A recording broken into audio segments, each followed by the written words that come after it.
95.3 WBCK now presents Coach's Corner, live from Lakeview Ford.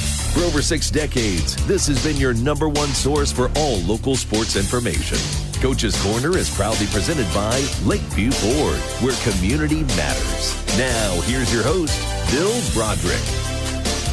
This is Bill Broderick, sports editor of the Battle Creek Enquirer, in the big chair once again on WBCK for another edition of Coach's Corner, coming to you from downtown Battle Creek at Lakeview Ford on the Motor Mile. For more than 60 years, Coach's Corner has been talking to the city high school coaches about the week in sports, and we will continue to do that as we talk about the big game from last night with our first coach of the morning. But first, here is the Lakeview Ford Coach's Corner scoreboard. Last night, in the only playoff game in the city, Harper Creek saw its postseason come to an end with a 29-8 loss to Edwardsburg in Division IV playoffs. In the area, in a battle of 8-player division powers, Climax Scots lost a heartbreaker to Mendon 58-50. That game was 50-50 in the last minutes, and Mendon scored with 5 seconds left to win the game. Union City earned only its second playoff win since 2011, beating Hanover Horton 42-13 in Division 7. In Division 6, playoff football, Olivet beat Buchanan in 49-15. And in Division 7, also Bronson lost to Schoolcraft 28-14.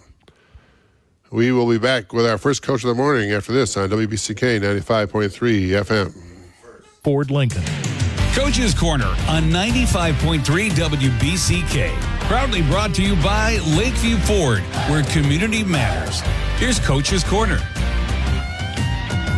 This is Bill Broderick of the Battle Creek Enquirer back here on Coach's Corner. We're here with our first coach of the morning, Coach Passetti of the St. Phil Fighting Tigers. Good morning, Coach. Good morning, Bill. Well, when we last talked to you, you still had one game left to play Saturday night last weekend, and you were going to face Broderick. And you guys played them at CW Post Field. You fell short of that game and lost 50-34. You end your season at 5-4. Some highlights from that game. Colt Myers had another big game for you, 180 yards of rushing and 3 touchdowns. He also added a 75-yard kickoff return for a score. And Brady Lightfoot came up big for you with 95 yards receiving and a score. Some big plays on defense. Myers had 18 tackles, and Chris Gaiano had 17 stops himself. Let's talk a little bit about how that game kind of went. A little high-scoring game back and forth, and then Burrow kind of had the edge in the end, right? Yeah, well, they got out on us early, and we finally got some things figured out and straightened out, and we scored at the end of the third quarter, and then right at the beginning of the fourth quarter to cut the game to lead to 6. And, we were feeling pretty good then, and, we were playing well, but then they put together a drive, and they scored, and then, they scored with 1 second to go to make it 50 to, because I wouldn't call time. We were still trying to get the ball up back, and, they ended up scoring, but it was no big deal. The game was over, and they, give them credit. When we did things to stop them, they reacted to it, and they made the necessary changes, and we knew going in we were going to be in a bind. With their speed, we were going to have trouble. So we did our best to keep them from getting outside. Well, then, they'd hit us inside, and it was a point with our kids, we couldn't stop both. We had to pick and choose, and we tried to go with different defenses, and it worked for a while. Then they wised up to it, and they hit us places where we weren't ready. That ends the season, like we talked about, at 5-4. You got to like how your banged-up, bruised-up crew played all the way through the season to the last play. Like you said, they were in the game there to the last quarter, and they did not. And they fought all the way. And the fact that you were underhanded a lot of the season, and we're going with 10, 11, 12 players sometimes. Talk about that crew and how grateful you are for those guys to fight all the way through the season. I'm real grateful. We're proud of them the way they played. They could have folded up real early, but it wasn't the biggest thing. I think is the willingness of every kid on that team to play wherever needed. We had tight ends playing guard. We had tight ends playing running back. On defense, we had people playing all over the place. And, they're okay, wherever you need me, which is, we were so proud of these kids where they were just willing to step up and do whatever was needed. Ended up with a 5-4 record, and if you were to get that win at Burr Oak, might have been 6-3. Then you had an outside chance to make the playoffs. The way it kind of turned out with the playoff points, it's a smaller field, an 8-player football in each division, only 16 teams, and maybe even at 6-3, you probably wouldn't have made it there. It was real tight. No, but you had the chance going into the last week of the season, and that's all you can ask for. And so a group of seniors that have been playing with you for all 4 years, for most of them, and that's an era of guys, and it must have been hard for them to walk off the field the last time for that group, right? Yeah, well, we always talk to them about, if this is something that I learned, as a young age from my dad when he coached me. You walk off the field, if you can say that I did everything I possibly could, then there's nothing to feel bad about. You're going out here to play, to have fun to begin with. We taught kids, I talked to them after the game, get your heads up. Like I said, you can walk off the field saying, I did everything I could. Then don't feel bad. Don't feel down. And they did. They did everything they could. So there's nothing for them to be sorry about except for, a few of them, it's their last game. Yeah.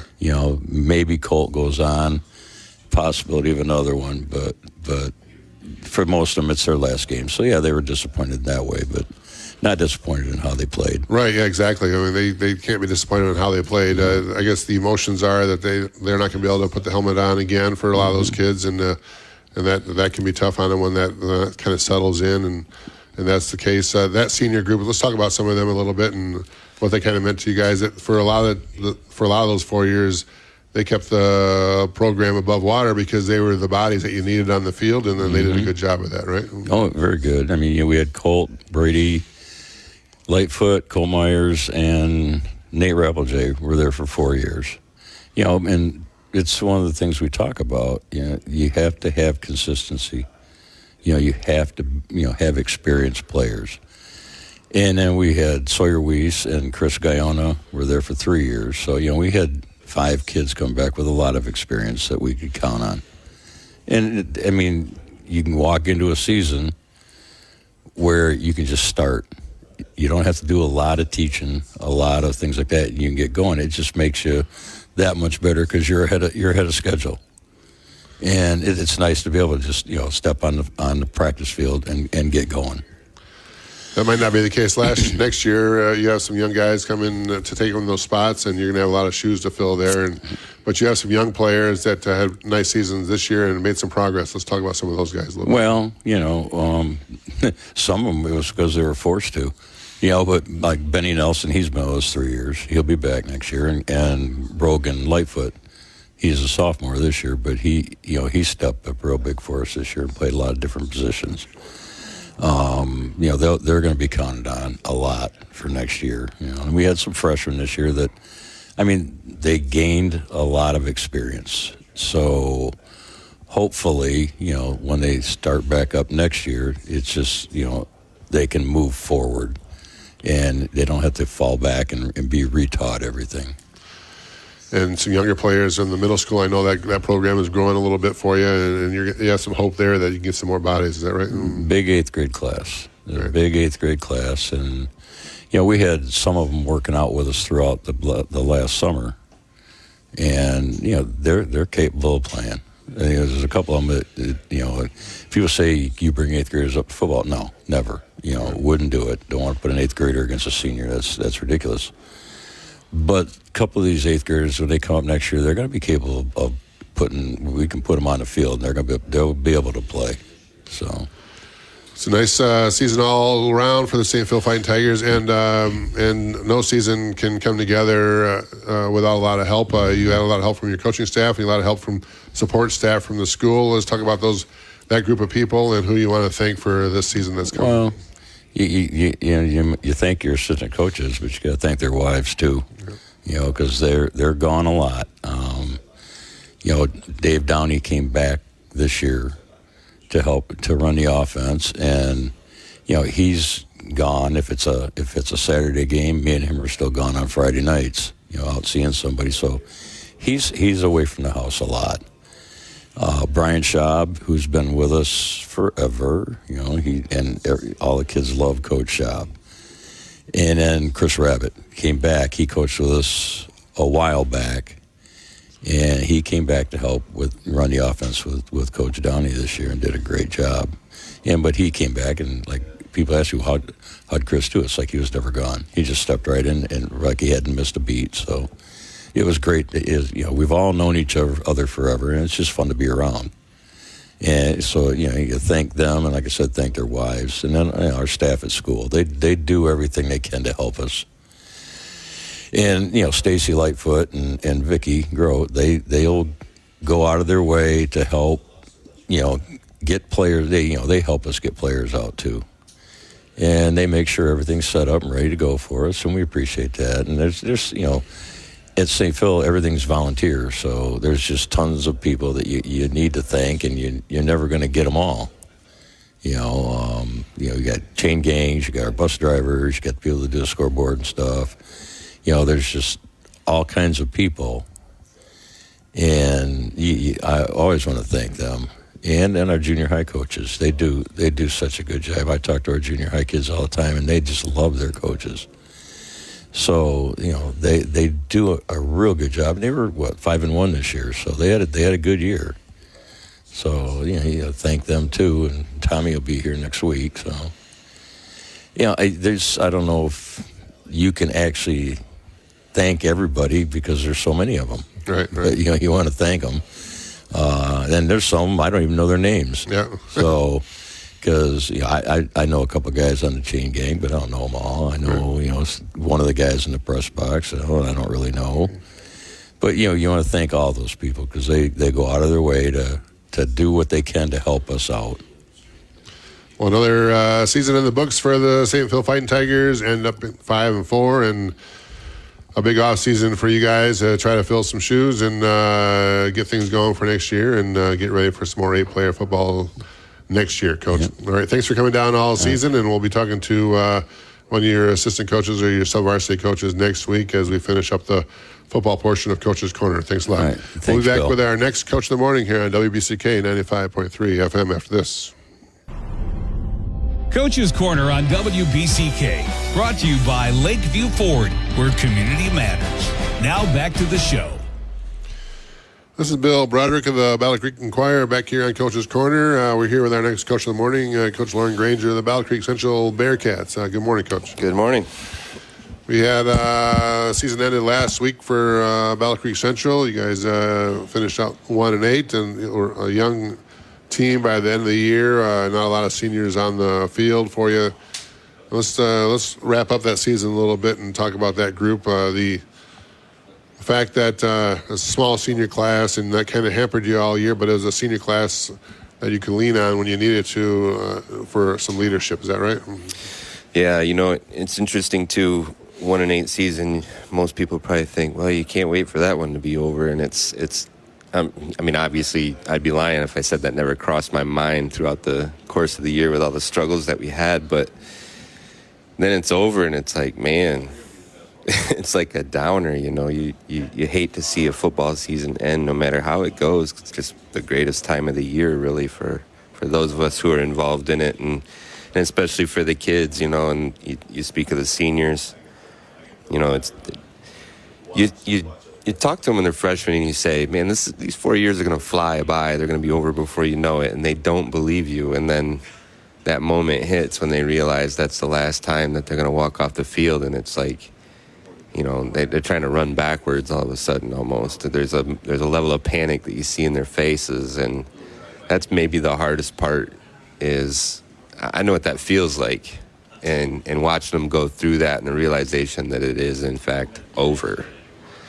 And, there's a couple of guys in that senior class that really, for the time that I've known him, everything's been about football. You know, California Bay and John Contreras, everything's been about football for those two. It didn't matter what season it was. They were in the weight room in the winter. They were out conditioning in the spring. You know, all summer long, they're out on the field. They just couldn't wait for football season. And what do you do now? You know, so that's kind of part of our challenge as high school coaches, is trying to help kids figure out what they're going to do when their football season's over, or when their football career is over, because for a lot of these kids, it's like, you know, it's the highlight of their life and they're that age. And so, you know, trying to figure out what the next step is for those guys and having a plan for the next stage of life. And it's just, it's something you do every year, but it's just one of those feelings that you never really enjoy getting to. And so it makes it tough. Yeah, John Contreras played on the line for a real long time for you, several years, and a real leader on that group. Let's talk about him and what he kind of meant to that group in terms of trying to keep them all on the same page, and a young offensive and defensive line that you needed some help there for those guys, and you needed some leadership on the field, right? Yeah, John's a big reason why we have such a strong group of linemen coming back. He is a natural leader. He doesn't say a whole lot, but he just leads by example, and he really is a big piece of the culture with the linemen. We have a great group, couple classes coming behind him that are doing things a certain way because that's how John led them to. And John was undersized his whole career, but he had the heart of a lion, and he really was a physical player, and he took pride in putting his hands on other people's kids, and that's, you know, that's the tagline that we use, you know, to try and promote play up front. And he really took a lot of pride in it. He took it very serious. And, you know, a lot of kids, all they care about is, when do I get to touch the ball? When do I get to score a touchdown? And you know, John's mentality was, when do I get to have the opportunity to pancake somebody, you know? And so just a shift, you know, we haven't had that in a few years up front, and John brought that with him, and it's carried over. Those guys are all in competition right now to find out who won the pancake award for the year. That's like a moment of pride for them. And I love it, you know, and John needs to get a lot of credit for what he brought to the table there.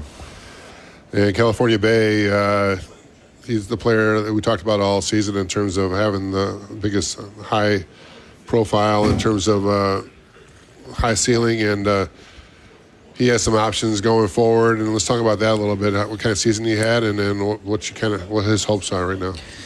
Yeah, Cali is. He's a recruitable. He's a kid that's got a couple offers already.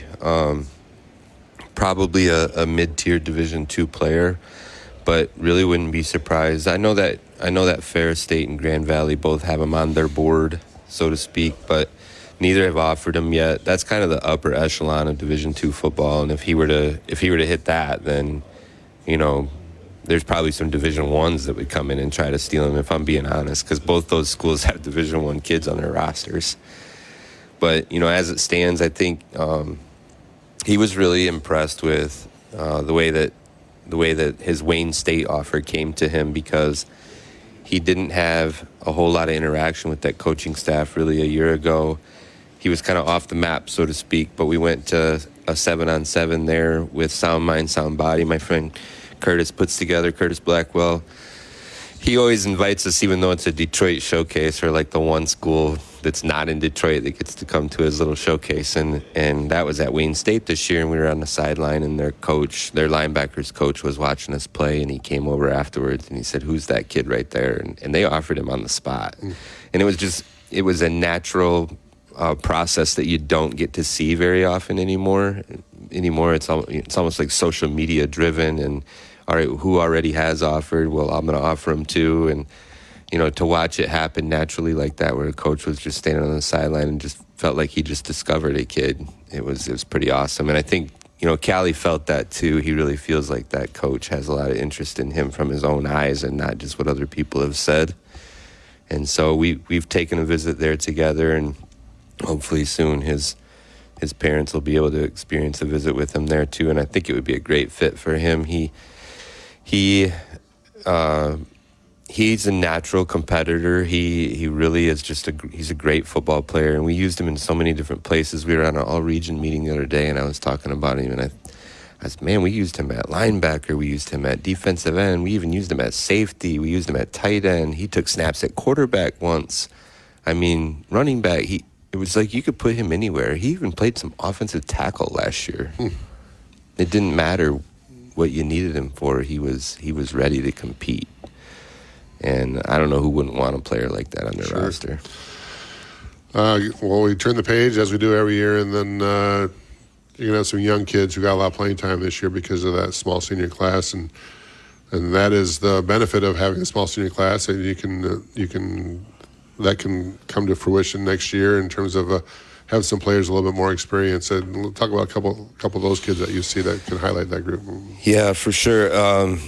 Probably, the freshman class, it has a lot of talent to it. We have 4 of those kids that started on our varsity team this year. And Sir Paris, L.J. Campbell, Jordan Rowe, and Amir Luckett all started at one point, or most points, really. But, there were a couple of them got injured early on. And even Trey Harvey, a 5th freshman, got snaps on the varsity this year and got a little bit of experience there. So it's interesting because you rewind the clock just 2 years. We were the only school in the city of Battle Creek that was playing in the playoffs, and everybody was talking about Harper Creek and the young team that they had and all the promise that they had, and look at what they've done now. They had an excellent season, and those kids grew up and just they played great football, by the time they got to their senior year. And it runs in cycles in high school football like that, and I really feel like the kids that played a lot for us that were young this year have a chance to be really good just like that in a couple of years, maybe even next year. I mean, it just depends on, what their commitment level is in the off season and how much they compete between this football season and next football season. We're a coaching staff that encourages them to play multiple sports. We don't want them just sitting around not competing in the off season. So, do they wrestle? Do they play basketball? Do they run track? All those things. And so I think there's value in them competing in other sports. So, yeah, a lot of promise out of those guys. Kamari Williams, our big fella up front, he's not really a young guy. He's a junior, but he comes back, and he'll be the leader of our offensive line and our defensive line. And I think he's ready to step into that role. His teammates voted him a captain this year.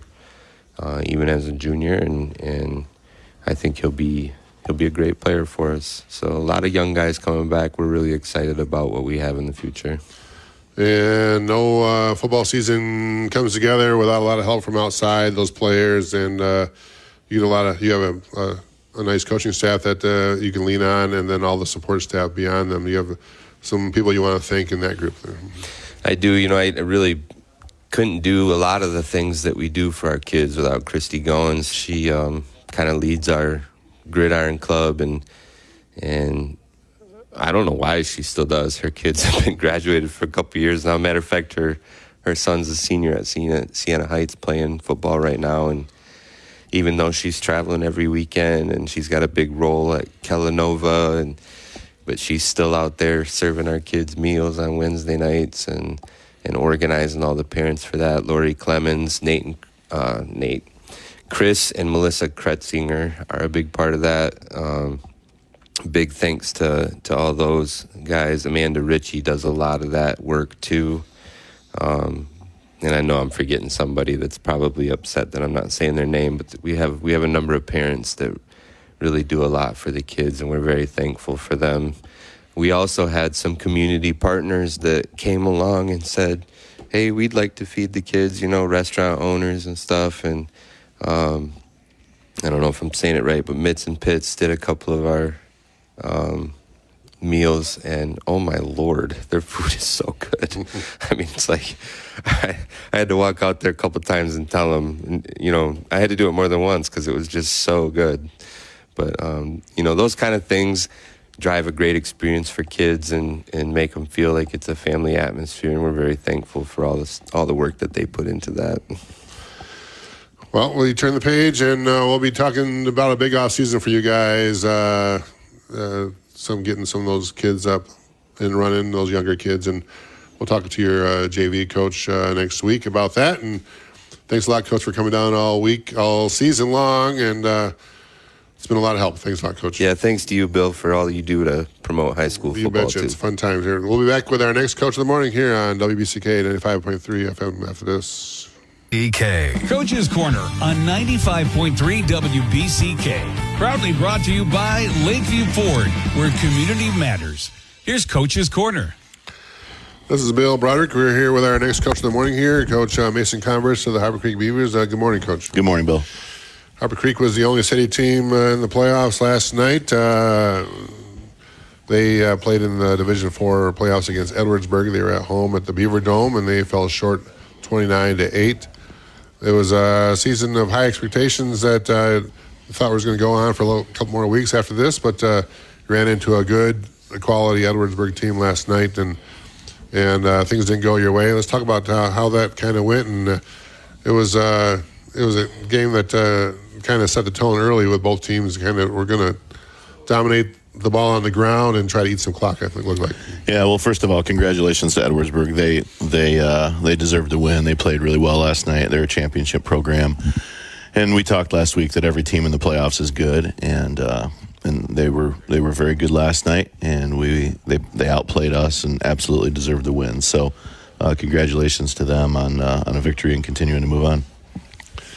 The way the game kind of went early, Edwardsburg scored first, 8-0, and then you guys had a chance to match them in the first half, and you drove the field and on a long drive that you had 3 4th downs that you converted, so you kept the ball and kept things going forward and get down there, and then a key fumble there late sent the game in a half, still down 8-0. How big was that scenario right there? We knew it was going to be a game of a few possessions, actually very similar to our Hastings game was our thought process. And when you play teams like Edwardsburg or like Hastings, anybody that runs the T, even us to a certain extent, we're going to try and keep the ball away from the other team's offense. And we got the opening kickoff and drove down, converted one big 4th down in minus territory that was critical for us, and had a 3rd down right around the 50-yard line. If we would have picked up even half of that yardage, we would have gone for that on 4th down too. But they made a nice play off the edge of the blitz and caught Jesus from behind. And so I think we were 3rd and 13 at that point. So we really had to punt. And our punt team came on, did a really nice job, pinned them deep, and I think they had got the ball about the 9, somewhere right around there. So we had them deep in their territory, and our defense stepped up and did a great job the first 2 plays. They went backwards the first 2 plays, and they were sitting right around 3rd and 13, 3rd and 14 actually. So we were thinking, hey, things are going our way, and then they hit a trap inside for about 27 yards. So, and that hasn't happened to us all year. Again, playoff football, everybody's good, so give them credit. They made a great play. They trapped probably our best player in Ricky Johnson, and maybe just trying to do too much at that point. Had him in another third down and pretty long. That just reset the chain, start over again. Had him in another 3rd down right there. That next series, and they were able to convert that with trap again. So you've got to be able to stop the trap. We talk about that all the time, and we were not able to do that last night. That was their get out of jail card. They were better at running it than we were at stopping it. So they went down the field and scored.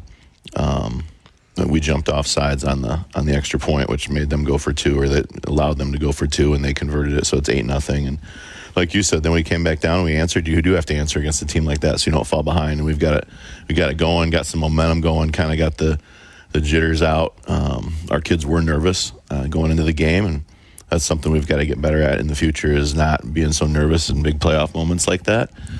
But they're kids too, so we started getting into the flow of the game a little bit, and we're going to go in. I think it was just about a minute to go. We didn't want to give them the ball back, so now we'll go in. Our plan is to go in and be tied 8-8, and yeah, just a critical gut-wrenching fumble on about the 3-yard line going in. And again, we have not fumbled the ball all season. We haven't lost a single fumble, and so to have 2 of them last night, that's out of character of our kids, and not normally what we do, and we just didn't play our best last night, and that happens.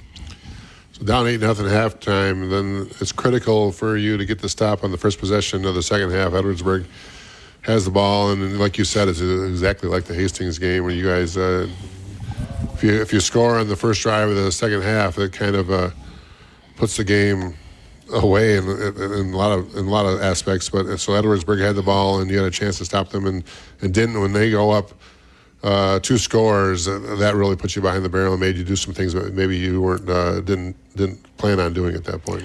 It's just tough to catch up at that point because we know they're going to play keep away. So we had 2 possessions in the first half. I guess technically we had 3 because we had one there, Hail Mary there at the end of the first half, but really 2 possessions in the first half, and we knew it was going to be something similar in the second half. And so to not be able to stop them, again, to fumble the ball going into halftime, not being able to stop them, now they're up 15-0. We need to come back down and score. And I think, I'm going off memory here, I think that was the drive where we stalled on a 4th down right about midfield. So we got stopped on a critical 4th down there too. So give them credit. I mean, they're linebackers. We knew on film and from scouting them that those were 2 of the best linebackers we've seen all year. They were every bit as good as we thought they were, and they gave us trouble all night.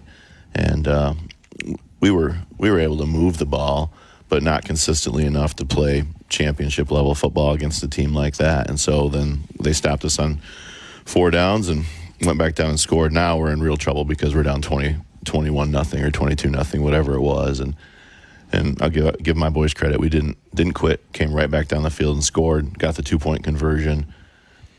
Went for an onside and didn't get it because those are low percentage at that point in time, and just couldn't get it going again. Yeah, they took the 22-0 lead with a minute gone in the fourth quarter, and the clock was against you, and the possessions were against you at that point. So fell short. But it was a season to remember. Nevertheless, league championship season, an outright title. A group of seniors that have played a lot of football over the last 3 years and 4 years for some of them, and disappointing last night for all of them, but a real nice high school career for all of them, and when they can step back from this a little bit, I think we hope that they can wrap their heads around that. Yeah, so again, life doesn't always go the way you want it to, and you get gut punches when you least expect it, and we came up against an opponent last night who had hopes and dreams just like we do, and they hit us in the chin and kept punching, and I told the guys afterwards, I said, listen, this is going to sting for a little while, and it does when you get knocked down, but it doesn't take away from the season they had or the careers they had, and to be 8-2, to be league champions, so we hung another banner, and those are the kinds of things they're going to look back on and remember. It's not necessarily going to be the playoff loss or anything like that. So, and hopefully down the road once this wears off, the adversity will help them be better men and better husbands and better business owners and employees down the road. And that's ultimately what we're trying to do, because we're playing a game, and in the grand scheme of things, it really doesn't matter that much, but it does right now because it hurts. They put their heart and soul into it really for the last 4 years. If you go more recent times since June, really committing to each other, working hard. I mean, we've been at this now for 6 months, and they didn't want to be done. We didn't want to be done. It's been a special group to be around, and I'm really proud to be their coach, and just disappointed that we didn't play our best last night, and that happens from time to time. Yeah, the group of seniors on this team are maybe too many to mention, but and we'll talk a little bit more about this whole season next week when you come back for Coach's Corner and wrap up the year. But a couple of those seniors really put it on the field last night and played big games in their final outing. Is that right? Mm-hmm. Yeah, so Ricky Johnson and Zach Kitchen have been 4-year starters for us, and it was hard. It was hard in the locker room hugging those guys last night, knowing that, they've been with us forever. It just seems like they're just going to keep coming back, and I'm sure other coaches are like, "Whew, thank God those guys are done now." But guys like Braden Bass, Brendan Van Sickle, Nate Jackson, they've meant so much to the program through the years. Jimmy Leamy, Jesus Macedo, who's been a 3-year starter at quarterback, Matthew Winsauer, Blake Wagner, Nehemiah Wirt, Demarion Ashley, Carson Doherty. Those guys have continued to work hard, set the tone in the weight room, do the right things in school. And there's more seniors than just that, but those are some of the guys that we talked about in that article during the week, and again, couldn't be proud of them, because not only are they good football players, they're great human beings, and those are the kids that are really fun to coach and the ones that you know are going to be successful in life. Well, we'll break down the Harbor Creek season in totality more next week. We have Coach back. But thanks for coming down here, Coach. And congrats on a great season. Man. Thank you. We'll be back with our next Coach of the Morning here on WBCK 95.3 FM after this. Coach's Corner on WBCK, brought to you by Lakeview Ford, where community matters. Now back to the show. This is Bill Broderick back here on Coach's Corner. We're here with our next Coach of the Morning, Coach Brett Vernon of the Lakeview Spartans. Good morning, Coach. Morning. We talked a little bit last week. Lakeview finished up the season 2-7. And this week we have the coaches back, and we talk about all the people that mean a lot to the program and all the group of people that help them get things going, including a special group of seniors that you kind of had to say goodbye to last week. Let's talk about first that senior group that you had to say goodbye to and what they kind of meant to the program the last several years. Sure, it wasn't a huge senior class, as I know a couple coaches before me, talked about, but obviously whenever you have a group of guys that come through for 4 years playing football for Lakeview, it's always sad to see those guys go, but it is also a natural process that it's always going to happen every single year. So hopefully those kids enjoyed their time at Lakeview, and hopefully wish them the best as they go on to whatever they're going to do after school, and enjoyed having them, and of course be missed just like all of them before them. So you are trying to build something here. You're in the second year. This was your second year at Lakeview, and you're trying to build something here. And when you do that, you're really leaning on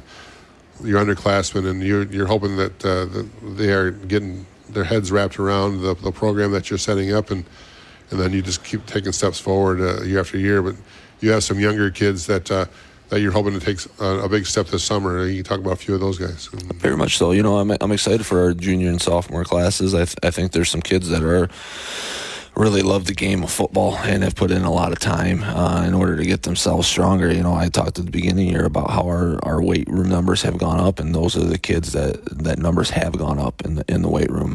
Some of our offensive linemen that are going to be returning, the Frank Buffard, Jimmy Boykins, those two guys are going to be tackles again for us next year, and two of the strongest kids in our school, and look forward to seeing what another year of weight room stuff can do for them.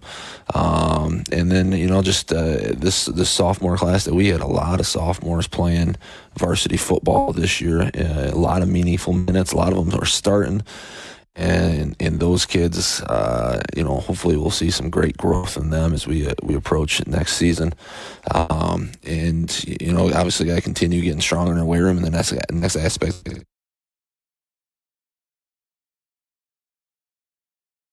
Room, but we need to lower those 40 times, lower those shuttle runs. We got to get faster in that aspect, and I think we got some kids that want to do it, and as Coach Granger said, we want our kids playing multiple sports and competing and raising that level of compete throughout the season. So I'm going to be coaching wrestling. Highly encourage the kids to get out and wrestle, play basketball, do those things in the winter, and the same thing in the spring. Get on out there running track, playing baseball, and just be competitors throughout their high school career. So highly encouraging that, and hopefully the kids develop athleticism through those other sports, staying in the weight room, getting strong and getting faster, and see what next year can bring.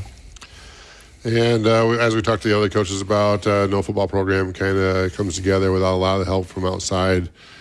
Those players, your assistant coaches, and the support staff beyond them, I know you want to thank that group also, right? It's always too many people to thank, because there's so many people that are out there. One guy the guy that's been around, and I'm sure he's had the conversations with Matt Miller, helping out in the weight room with us, twice a week. Been a great help there. And then your administrator, your athletic director, the athletic secretary, they both are, putting in a lot of work, just set up home games and making sure buses are on time, doing all that stuff. So those those two are, extremely integral to having a successful season. And then, parents that set up team meals, those parents that are helping out in the background that are, needed to get a football season done. You thank those people. Thank the fans coming out and supporting us. And, for a 2-7 season, we always had some decent crowds out at the football field there. And, I was extremely thankful for that. And then obviously, all the water boys, the chain gang, the announcers. I mean, I know I'm missing some, but just extremely grateful for people that want to help out and help the football program move forward.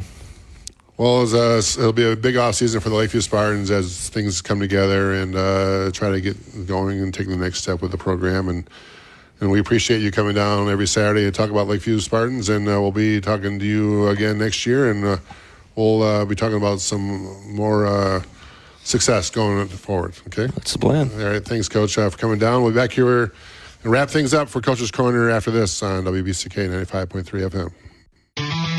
On 95.3 WBCK, proudly brought to you by Lakeview Ford, where community matters. Here's Coach's Corner. This is Bill Broderick of the Battle Creek Enquirer here, back on Coach's Corner as we wrap things up for this weekend. This final time that we have the head coaches in for the varsity football teams this week.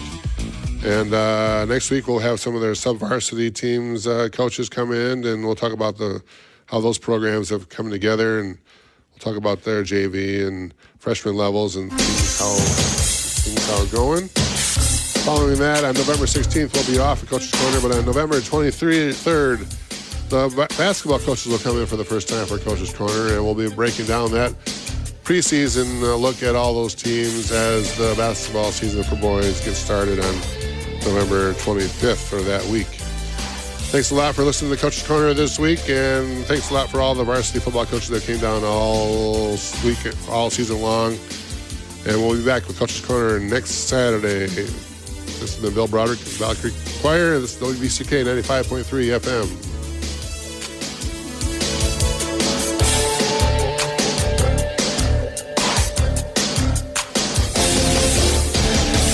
Why choose a Sleep Number smart bed? Can I make my side softer? Can I make my side firmer? Can we sleep cooler? Sleep Number does that. Cools up to 8 times faster and lets you choose your ideal comfort on either side. Your Sleep Number setting. And now, during our Veterans Day sale, save 40% on the Sleep Number Special Edition smart bed. Limited time. To find a store near you, visit sleepnumber.com.